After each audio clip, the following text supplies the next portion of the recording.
Hi everybody, I'm Miss Tess, and I'd like to welcome you to story time.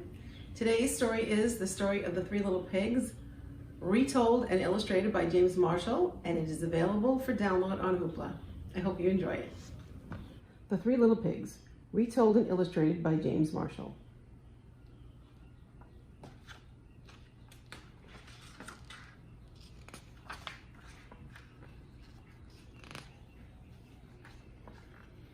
Once upon a time, an old sow sent her 3 little pigs out into the world to seek their fortune. "Now be sure to write," she said, "and remember that I love you." The first little pig met a man with a load of straw. "I know," said the little pig. "I'll buy your straw and build a house." "That's not a good idea," said the man. "Mind your own business, thank you," said the little pig. And he bought the straw and set about building a house. It took him no time at all. Very soon, a lean and hungry wolf happened by. Pig was just about his favorite food in the world. So he knocked on the door and said, little pig, let me come in." To which the little pig replied, "No, no, no, not by the hair of my chinny chin chin." This annoyed the wolf to no end, and he said, "Then I'll huff and I'll puff and I'll blow your house in." "Go right ahead," said the little pig. So the wolf huffed and he puffed and he blew his house in.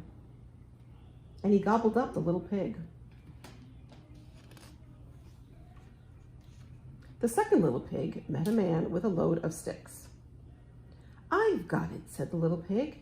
"I'll buy those sticks and build a house." "I'd think twice about that," said the man. "Oh, pooh," said the little pig. "What would you know?" And he bought the sticks and went to work building a house. "Very pretty," he said. No sooner had the little pig settled into his pretty house than the wolf happened by. He was still hungry, and he said, little pig, let me in." To which the little pig replied, "No, no, no, not by the hair of my chinny chin chin." The wolf didn't care for that at all, and he said, "I'll huff and I'll puff and I'll blow your house in." "Ha, ha, ha," said the little pig. So the little wolf huffed and he puffed and he blew the house in, and he gobbled up the little pig. Now the third little pig met a man with a load of bricks.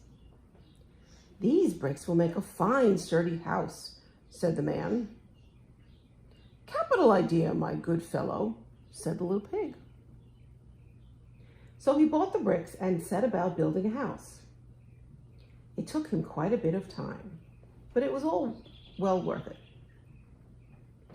"Nice and solid," said the little pig. "Nice and solid." But no sooner had the little pig moved in than he noticed the wolf loitering about. And the wolf, who was still hungry, said, little pig, let me come in." To which the little pig replied, "No, no, no, not by the hair of my chinny chin chin." Well, the wolf had heard that before, and he said, "Then I'll huff and I'll puff and I'll blow your house in." "Oh, don't do that," said the little pig. But the wolf huffed and he puffed, and he huffed and he puffed, and he was quite blue in the face. The house stood firm. "I'll try another approach," muttered the wolf. And he put on his most dazzling smile. "Little pig, I was only teasing," he said. "By the way, I hear tell that Farmer Jones has the most scrumptious turnips. Shall we go pick a few?" "Oh, I'm much too busy now," said the little pig. "What about tomorrow morning?" "Excellent," said the wolf. "I'll come for you at 6. The next morning, the little pig got up at 5, hurried off to Farmer Jones's turnip field, picked a basketful of scrumptious turnips, and dashed back home. When the wolf arrived at 6, the turnips were already boiling in the pot. "Sorry, I couldn't wait," said the little pig. The wolf tried not to show his displeasure. "No harm done," he said. "By the way, there is a lovely apple tree down in Merry Meadow. Shall we help ourselves to a few apples?" "I must cook my turnips," said the little pig. "Let's meet there tomorrow morning." "Splendid," said the wolf. "Shall we say 5?" The next morning, the little pig was up at 4 and went off for the apples. It took longer than he'd expected to reach Merry Meadow, and while busy gathering apples in the highest tree, he saw the wolf approaching. "Do try one of these," he called down, throwing an apple as far as he could. When the wolf chased after the apple, the little pig shimmied down the tree and made it safely home. The next day, the wolf came again. Really, he was quite put out. "There's a fair today on Hog Hill," he said. "Would you care to go?" "Why don't we meet there?" said the little pig. "Would 3 o'clock suit you?" "Colossal," said the wolf. 3 it is. Just to make sure, he would be there at 2. At 1 in the afternoon, the little pig went to the fair and had a fine time. So fine that he lost track of the hour. Suddenly, out of the corner of his eye, he saw the wolf coming up the hill. Without a minute to spare, the little pig jumped inside an empty butter churn and rolled down the hill toward the wolf. Well, the wolf was so scared, he ran all the way home. That evening, the wolf went to the little pig's house and told him how frightened he'd been by a great round thing that had come down the hill.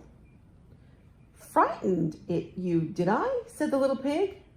"That great round thing was a butter churn and I was inside."